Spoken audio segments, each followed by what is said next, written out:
তো আজকে আমরা শুরু করছি ক্লাস 11। আজকে আমাদের এই চ্যানেলে নতুন ভিডিও ক্লাস 11-এর প্রথম ভিডিও। আজকে আমরা যে টপিকটা নিয়ে আলোচনা করব সেটা হচ্ছে সেট থিওরি। সেট থিওরি এটা সম্পূর্ণটা তোমাদের কাছে একটা নতুন বিষয় বা নতুন একটা অধ্যায়। যদিও সিবিএসসি বা আইসিএসসি বোর্ডের ক্ষেত্রে ক্লাস 6-7 দিকেই দেখবে সেট থিওরি এই চ্যাপ্টারটা শুরু হয়ে যায়। তো আজকে আমরা সেট থিওরির সম্পূর্ণ বেসিক কনসেপ্ট নিয়ে আজকে আমরা আলোচনা করব। সর্বপ্রথম যেটা জানবো সেটা হচ্ছে সেট কাকে বলবো আমরা। সেট কাকে বলবো না, সেট মানে কি? সেট হচ্ছে ভিন্ন ভিন্ন বস্তুসমূহের সুসংজ্ঞাত এবং ক্রম নিরপেক্ষ যে সমাহার। দেখো আমি এখানে একটা সংজ্ঞা লিখে রেখেছি সেটের। সংজ্ঞাটাই কি বলেছে এখানে? ভিন্ন ভিন্ন বস্তুসমূহের সুসংজ্ঞাত এবং ক্রম নিরপেক্ষ যে সমাহার, তাকেই আমরা কি বলবো? সেট বলবো। ঠিক আছে? এবং এখানে কিছু নোট লিখে রেখেছি আমি এখানে 3টে। কি বলেছি? কোনো সেটের যে বস্তু বা পদ বা সদস্য, এরা কি হবে? সমার্থক শব্দে একই জিনিস প্রকাশ করবে এরা। 2 নম্বর কি বলেছি? কোনো একটা সেটকে ইংরেজি বর্ণমালার বড় হাতের অক্ষর দিয়ে আমরা প্রকাশ করব। সেটা হতে পারে ক্যাপিটাল এ, হতে পারে capital B, capital C, capital D, এরকম আমরা প্রকাশ করব। এবং সেটের যে পদগুলো সেগুলোকে আমরা কি দিয়ে প্রকাশ করব? ইংরেজি বর্ণমালার যে ছোট হাতের যে অক্ষর, সেই ছোট হাতের অক্ষরগুলো দিয়ে আমরা সেই সেটটার পদগুলোকে আমরা প্রকাশ করব। তাই না? তাহলে সেটের সংজ্ঞাটা আমরা কি দেখছি না? সেটের সংজ্ঞাটা হচ্ছে ভিন্ন ভিন্ন বস্তুসমূহের বা পদসমূহের ক্রম নিরপেক্ষ এবং সুসংজ্ঞাত সমাহার হতে হবে, তাকে আমরা কি বলবো? সেট বলবো। আচ্ছা, সংজ্ঞাটা তো জানলাম, তাই না? উদাহরণ কি বলতে পারি? মনে করো আমি বললাম যে এরকম, কিরকম? মনে করো আমি এখানে একটা উদাহরণ বলছি। আমি বললাম যে ম্যাথামেটিক্স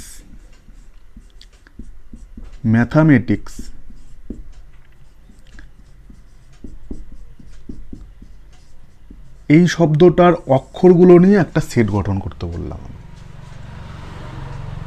তাহলে আমি যদি এই শব্দটার ম্যাথামেটিক্স এই শব্দটার অক্ষরগুলো নিয়ে যদি একটা সেট গঠন করতে চাই, তাহলে সেটটাকে আমরা লিখব কিভাবে এখানে, তাই না? মনে রাখবে, কোনো একটা সেটকে আমরা সবসময় সেকেন্ড ব্র্যাকেটের মধ্যে লিখব। কিসের মধ্যে লিখব? সবসময়ের জন্য আমরা একটা সেকেন্ড ব্র্যাকেটের মধ্যে একটা সেটকে প্রকাশ করব, সেকেন্ড ব্র্যাকেট দিয়ে। এবং সেকেন্ড ব্র্যাকেটের মধ্যে কি লিখবো আমরা? সেকেন্ড ব্র্যাকেটের মধ্যে লিখবো ওই সেটটার যে পদ বা যে বস্তু বা যে সদস্য বা যে উপাদান, সেই পদগুলোকে আমরা কি ব্র্যাকেটের মধ্যে লিখব এবং কমা কমা দিয়ে লিখবো আমরা। দেখো এখানে কি আছে? অক্ষরগুলো কি আছে? M A T H E M A T I C S, তাই না? তাহলে আমি লিখছি, প্রথমে কি ছিল? এম, তারপরে কি ছিল? এ, তারপরে কি ছিল? টি, তারপরে কি ছিল? এইচ, তারপরে কি ছিল? ই। দেখো এখানে আবার এম চলে এসছে, তাই না? আমি এখানে অলরেডি একটা এম লিখে দিয়েছি। তো আমরা যখন সেটের এলিমেন্ট বা সেটের পদগুলো লিখব, তখন মনে রাখবে কোনো একটা পদকে আমরা একবারই লিখব। যদি আবার ওই পদটা রিপিট হয়, তাহলে আমরা সেই পদটাকে আবার নতুন করে লেখার কোনো দরকার নাই। তারপরে কে আছে? এ, আমি এ লিখেছি। তারপরে কি ছিল? টি, টি লিখেছি। আই, তাহলে আইটা লিখে নিচ্ছি। সি আর এস, ঠিক আছে? তাহলে ম্যাথামেটিক্স এই শব্দটার অক্ষরগুলো নিয়ে যদি আমি এখানে একটা সেট গঠন করতে চাই, তাহলে সেটটা কি হবে? M A T H E I C S, তাই না? তাহলে এটা কি? এটা হচ্ছে একটা সেট, ঠিক আছে? আচ্ছা, আমি এখানে ছোট হাতের লেটার দিয়ে প্রকাশ করছি।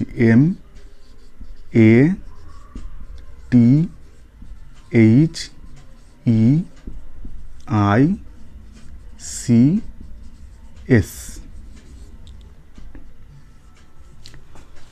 তাহলে এটা কি হলো? এটা হচ্ছে একটা সেট, ঠিক আছে? এর জন্য আমরা সেটের সংজ্ঞায় কি বলেছিলাম? ভিন্ন ভিন্ন বস্তুসমূহের সুসংজ্ঞাত এবং ক্রম নিরপেক্ষ সমাহার। ভিন্ন ভিন্ন পদ আছে। দেখো এখানে আমরা এখানে কি করেছি? একটা পদকে আমরা একবারে লিখেছি, আমরা একটা পদকে একের অধিকবার লিখিনি, তাই না? এবং এখানে প্রত্যেকটা পদ দেখো এর জন্য আলাদা আলাদা, একটা পদকে আমরা একবারে লিখেছি। আচ্ছা, সুসংজ্ঞাত, সুসংজ্ঞাত শব্দটা আমি একটু পরে আলোচনা করছি এটা নিয়ে। এখানে একটা ওয়ার্ড উল্লেখ করা হয়েছে, সেটা হচ্ছে ক্রম নিরপেক্ষ। ক্রম নিরপেক্ষ মানে আমরা কি বুঝবো? দেখো এখানে এলিমেন্টগুলো কি আছে, পদগুলো কি আছে, M, A, T, H, E, I, C, S, তাই না? আচ্ছা, আমি যদি এটাকে এইরকম লিখতে চাই, আমি বললাম আগে আমি এ লিখব, তারপরে সি লিখছি, তারপরে ই লিখছি, তারপরে এইচ, তারপরে আই, তারপরে এম, তারপরে এস, তারপরে টি লিখলাম। ঠিক আছে, দেখো এখানে এ ছিল, আমি এখানে এ লিখেছি, এম ছিল, আমি এখানে এম লিখেছি, টি ছিল, আমি এখানে টি লিখেছি, এইচ ছিল, আমি এখানে এইচ লিখেছি, ই ছিল, আমি এখানে ই লিখেছি, আই ছিল, আমি এখানে আই লিখেছি, সি ছিল, আমি এখানে সি লিখেছি, এস ছিল, আমি এখানে এস লিখেছি। তার মানে এই পদগুলোকেই আমি এখানে আগে পরে করে লিখেছি, তাই না? আগে পরে করে লিখেছি। এখানে আমি এখানে কিভাবে লিখলাম না, ইংরেজি বর্ণমালায় যে অক্ষরগুলো আগে আসে সেগুলোকে আগে লিখলাম, আর যেগুলো পরে আসে সেগুলোকে পরে লিখলাম। আমি এইভাবে সাজিয়ে লিখলাম এখানে। তার মানে এই যে সেট আর এই যে সেট, এই দুটো সেট কিন্তু একই সেট। এই সেটটা এবং এই সেটটা, এই দুটো সেট কি সেট? এখানে একই সেট। এই জন্য আমরা কি বলছি এটাকে?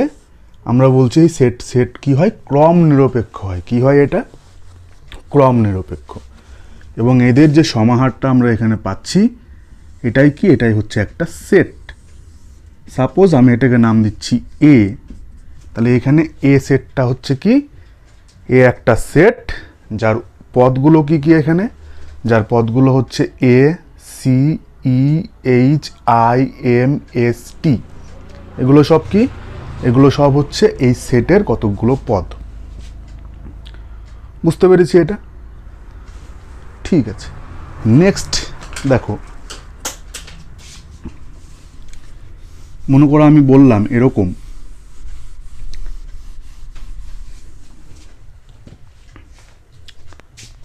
যে প্রথম 5টি স্বাভাবিক সংখ্যা, প্রথম 5টি স্বাভাবিক সংখ্যা, 5টি স্বাভাবিক সংখ্যা, এদের নিয়ে একটা সেট গঠন করো। আচ্ছা, প্রথম 5টি স্বাভাবিক সংখ্যা, স্বাভাবিক সংখ্যা কোনগুলো বলো তো? না, যে সংখ্যাগুলো আমরা গণনা করতে পারি, তাই না? তাহলে প্রথম 5টি স্বাভাবিক সংখ্যা কি কি? 1, 2, 3, 4, 5। তাহলে আমি 1 থেকে 5 পর্যন্ত লিখে যদি আমি এদের একটা সেকেন্ড ব্র্যাকেট দিয়ে বন্ধ করে দিই, তাহলে এটাই কি হয়ে গেল? একটা সেট। কার সেট? প্রথম 5টি স্বাভাবিক সংখ্যার সেট। আমি সাপোজ এটাকে নাম দিচ্ছি এ, তাহলে এখানে এ একটা সেট যার পদগুলো কি? এখানে 1, 2, 3, 4, 5। বুঝতে পেরেছি? মনে করো 2 নম্বর আমি আর একটা সেট বলছি এখানে, ইংরেজি বর্ণমালার, ইংরেজি বর্ণমালার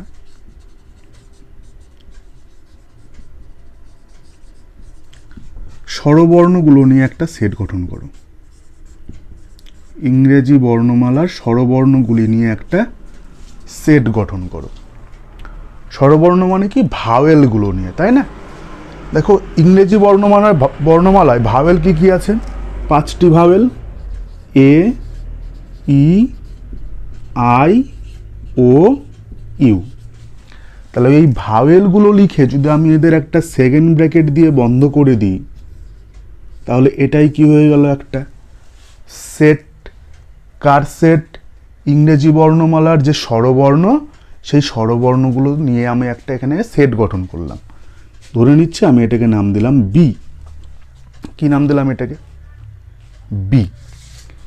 3 নম্বর, মনে করো আমি বললাম যে তোমাদের বিদ্যালয়ের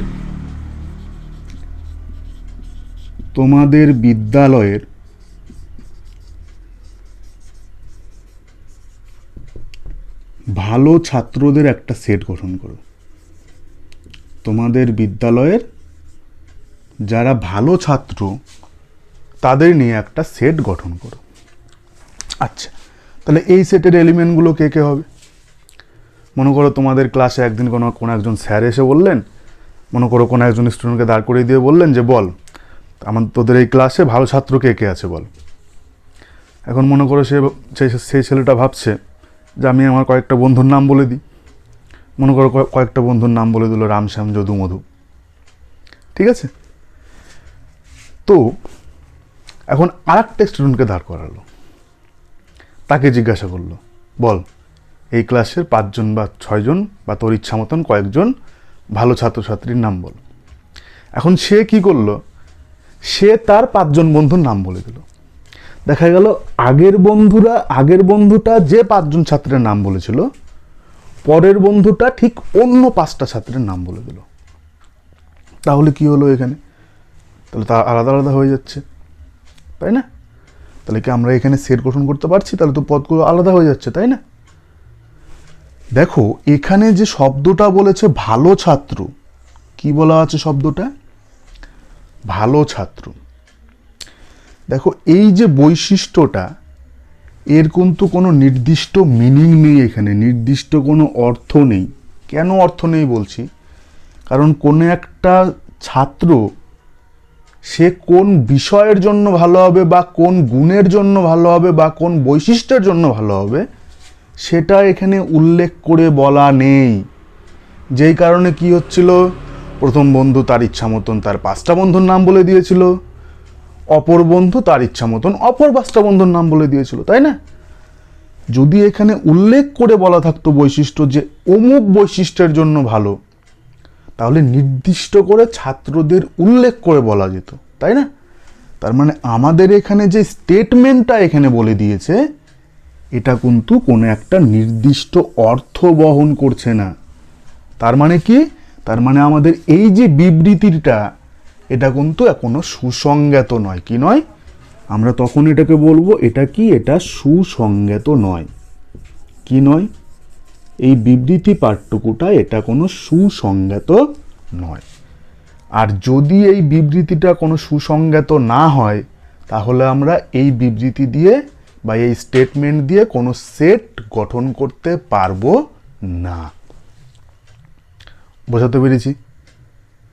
তাহলে কি হতে হবে? সুসংজ্ঞাত হতে হবে। যে স্টেটমেন্ট বা যে বিবৃতি পাঠটা আমরা বলবো, সেটাকে কি হতে হবে? একটা সুসংজ্ঞাত হতে হবে। যদি সুসংজ্ঞাত হয়, তাহলে সেটা কি হবে? সেট হবে, এবং আমরা সেখান থেকে সেট গঠন করতে পারবো। যদি সুসংজ্ঞাত না হয়, তাহলে আমরা সেখানে সেট গঠন করতে পারবো না। বুঝতে পেরেছি? আমি আরো বেশ কিছু উদাহরণ নিয়ে বলছি এখানে। 4 নম্বর,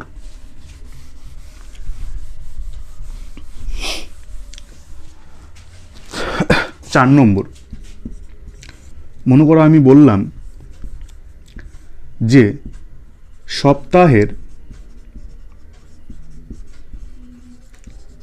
3টি বার, সপ্তাহের 3টি বারের নাম লিখো। এখন দেখো আমাদের সপ্তাহে 7 দিন হয়, রবিবার, সোমবার, বুধবার, বৃহস্পতিবার, শুক্রবার, শনিবার।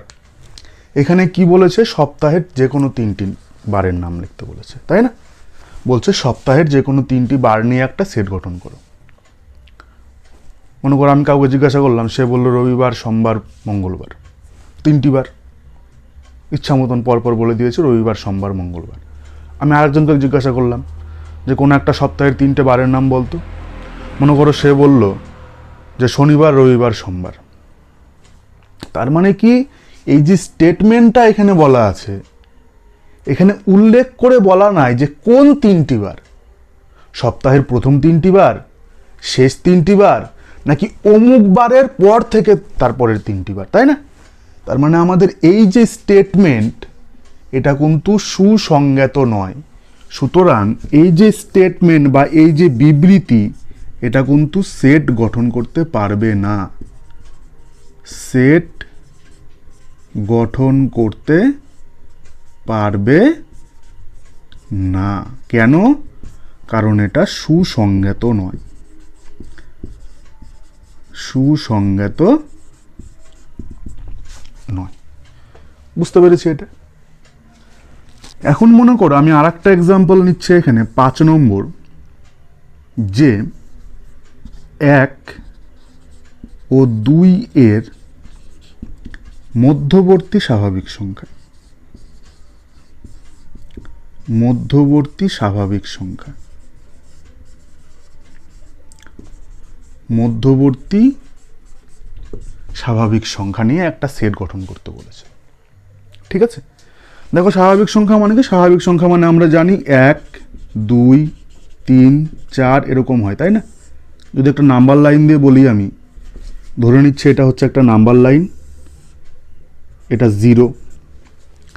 স্বাভাবিক সংখ্যা মানে কি? স্বাভাবিক সংখ্যা মানে হচ্ছে 1 2 3 4 এগুলো, তাই না? এগুলো সব কি? এগুলো সব হচ্ছে স্বাভাবিক সংখ্যা। 1 2 3 4 5 6 এগুলো শূন্য হবে না এখানে, ঠিক আছে? স্বাভাবিক সংখ্যার মধ্যে শূন্য আসে না। এখন আমাকে বলেছে 1 আর 2 এর মাঝখানে স্বাভাবিক সংখ্যাগুলো লিখতে, 1 আর 2 এর মাঝখানে স্বাভাবিক সংখ্যাগুলো লিখতে বলেছে। দেখো এখানে 1 আর 2 এর মাঝখানে কোনো স্বাভাবিক সংখ্যা নেই। এখানে বলেছে স্বাভাবিক সংখ্যা লিখতে। কোন স্বাভাবিক সংখ্যা? 1 আর 2 এর মাঝে স্বাভাবিক সংখ্যা। 1 নম্বর, এটা কিন্তু একটা সংজ্ঞাত, এটা কিন্তু একটা নির্দিষ্ট অর্থ প্রকাশ করছে, তার মানে এটাকে সুসংজ্ঞাত বক্তব্য। কি লিখতে বলেছে এখানে? স্বাভাবিক সংখ্যাগুলো লিখতে বলেছে। কার কার মাঝখানে? 1 আর 2 এর মাঝখানে। কিন্তু কি এখানে 1 আর 2 এর মাঝখানে কোনো স্বাভাবিক সংখ্যা নেই। 1 আর 2 এর মাঝখানে কোনো স্বাভাবিক সংখ্যা নেই। যেহেতু 1 আর 2 এর মাঝখানে কোনো স্বাভাবিক সংখ্যা নেই, তার জন্য এই সেটে কোনো রকম পদ থাকবে না। এটা একটা সেট, কিন্তু এই সেটটাই কোনো পদ থাকবে না। মনে রাখবে, এই ধরনের সেটগুলোকে আমরা বলে থাকি শূন্য সেট। কি সেট? এই ধরনের সেটগুলোকে আমরা বলে থাকি শূন্য সেট। মনে থাকবে এটা। তাহলে আমরা কি জানলাম এখানে? সেট কি, একটা সেটকে আমরা কিভাবে প্রকাশ করব, এবং সেটটার অর্থ আমরা এখানে বুঝলাম। সেটের সংজ্ঞা কি বলেছে এখানে? ভিন্ন ভিন্ন বস্তুসমূহের সুসংজ্ঞাত এবং ক্রম নিরপেক্ষ যে সমাহার, তাকে আমরা কি বলবো এখানে? সেট বলবো। ঠিক আছে, এখন আমরা জানব কোনো একটা সেটকে আমরা প্রকাশ করব কিভাবে, বা সেটকে প্রকাশ করার পদ্ধতি কি। মনে রাখবে, কোনো একটা সেটকে আমরা দুভাবে প্রকাশ করতে পারি। একটা হচ্ছে তালিকা পদ্ধতি, আর একটা হচ্ছে গঠন বা ধর্মভিত্তিক পদ্ধতি। আচ্ছা, তালিকা পদ্ধতিতে আমরা কিভাবে প্রকাশ করি কোনো একটা সেটকে? দেখো,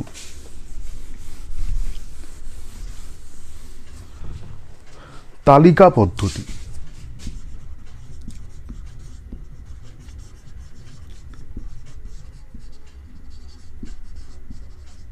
তালিকা পদ্ধতি এক্ষেত্রে আমরা কোনো একটা সেটকে কিভাবে প্রকাশ করব? এক্ষেত্রে প্রকাশ করার নিয়ম হচ্ছে, কোনো একটা সেটের যে পদগুলো থাকবে, কোনো একটা সেটের বা কোনো সেটের যে পদগুলো থাকবে, সেই পদগুলোকে একটা দ্বিতীয় বন্ধনীর মধ্যে বা সেকেন্ড ব্র্যাকেটের মধ্যে কমা কমা দিয়ে লিখতে হবে। ঠিক আছে, মনে করো আমি প্রথমে যখন বলেছিলাম যে স্বরবর্ণগুলোর সেট কি ছিল? এ, ই, আই, ও, ইউ।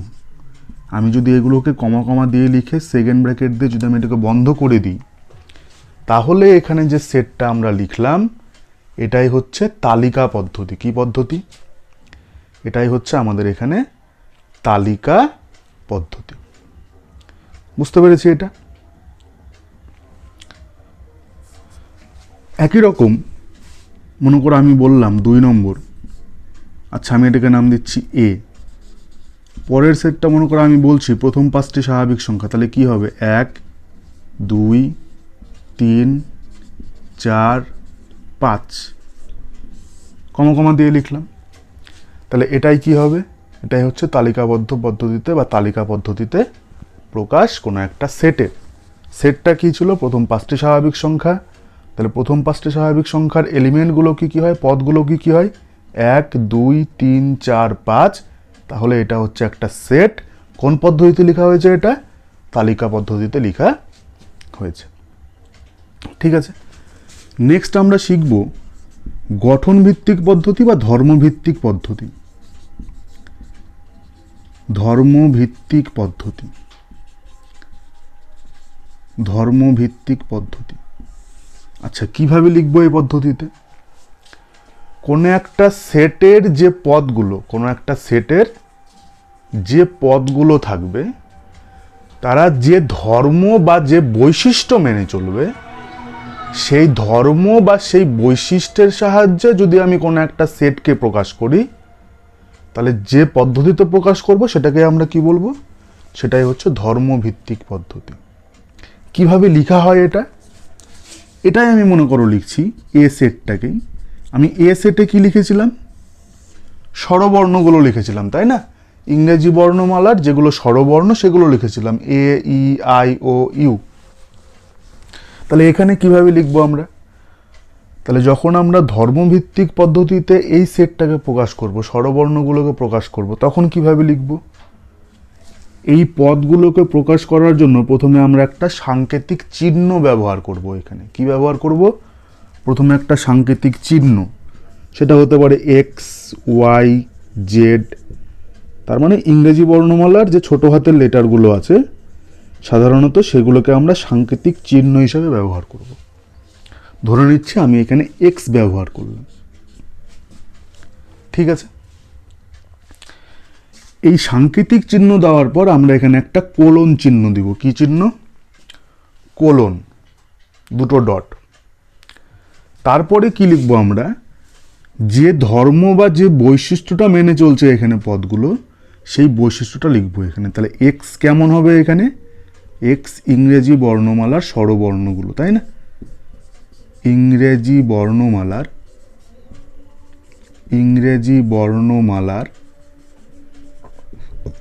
স্বরবর্ণ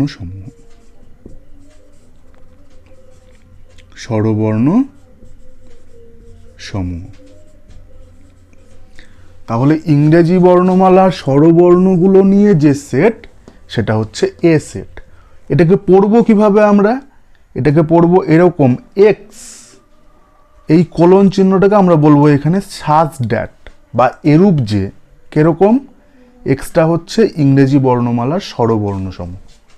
এক্সটা কেমন, এক্সটা হচ্ছে ইংরেজি বর্ণমালার স্বরবর্ণগুলোই হচ্ছে এ সেটটা। বুঝতে পেরেছি। বি সেটটাকে যদি আমি লিখতে চাইতাম তাহলে কিভাবে লিখতাম, তাহলে বি সমান সমান, দেখো বি মানে কি লিখেছি এখানে 1 2 3 4 5। কি এগুলো, এগুলো হচ্ছে প্রথম 5টি স্বাভাবিক সংখ্যা। কি এগুলো, এগুলো হচ্ছে প্রথম 5টি স্বাভাবিক সংখ্যা। আচ্ছা তাহলে কিভাবে লিখবো, এখানে আমি এখানে একটা সাংকেতিক চিহ্ন ব্যবহার করছি, ধরে নিচ্ছি এক্স সাচ দ্যাট। কিরকম এক্সটা, এক্সটা হচ্ছে প্রথম 5টি স্বাভাবিক সংখ্যা, তাই না? তাহলে এক্স প্রথম 5টি স্বাভাবিক সংখ্যা, প্রথম 5টি স্বাভাবিক সংখ্যা, 5টি স্বাভাবিক সংখ্যা। এক্সটা কেমন, এক্স হচ্ছে এখানে প্রথম 5টি স্বাভাবিক সংখ্যা। ঠিক আছে, তাহলে এই হচ্ছে আমাদের ধর্মভিত্তিক পদ্ধতি আর এই হচ্ছে আমাদের তালিকা পদ্ধতি। তার মানে আমাদের যদি কোনো একটা সেট বলে দেয়, সেটাকে আমরা দুটোভাবে লিখতে পারি, একটা হচ্ছে তালিকা পদ্ধতিতে আর একটা হচ্ছে ধর্মভিত্তিক পদ্ধতিতে।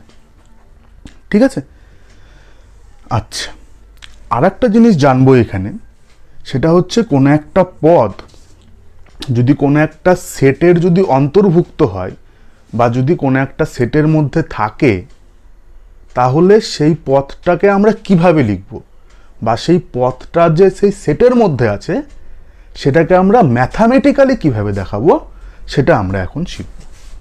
ঠিক আছে, দেখো এই সেটটার ক্ষেত্রে আমি বলছি, দেখো এ সেটটা এখানে 5টি এলিমেন্ট আছে, 5টি পদ আছে। কে কে? এ, ই, আই, ও, ইউ, 5টি পদ।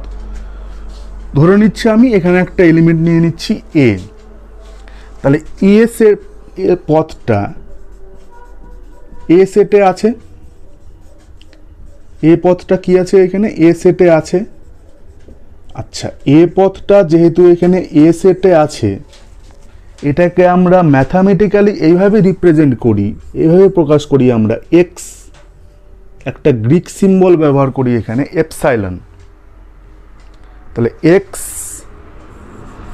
এপসাইলন এ এইভাবে লিখি আমরা। কিন্তু পড়ি কিভাবে এটাকে? এটাকে আমরা পড়ি এরকম, এক্স বিলংস টু এ। কিভাবে পড়বো আমরা? X belongs to, x belongs to, sorry এখানে এ নিয়েছি পথটা, তাই না? কোন সেটে আছে? এ সেটে আছে। X belongs to A, x নয় এ।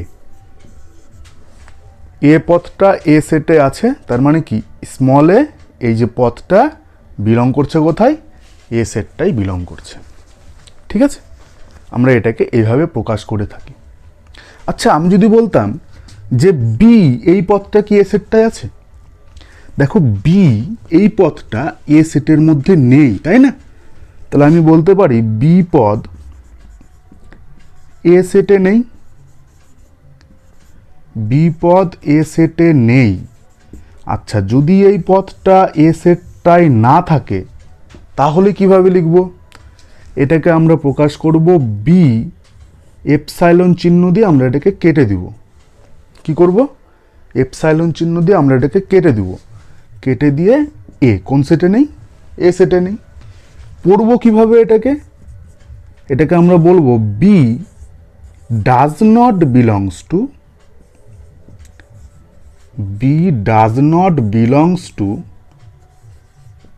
Does not belongs to A.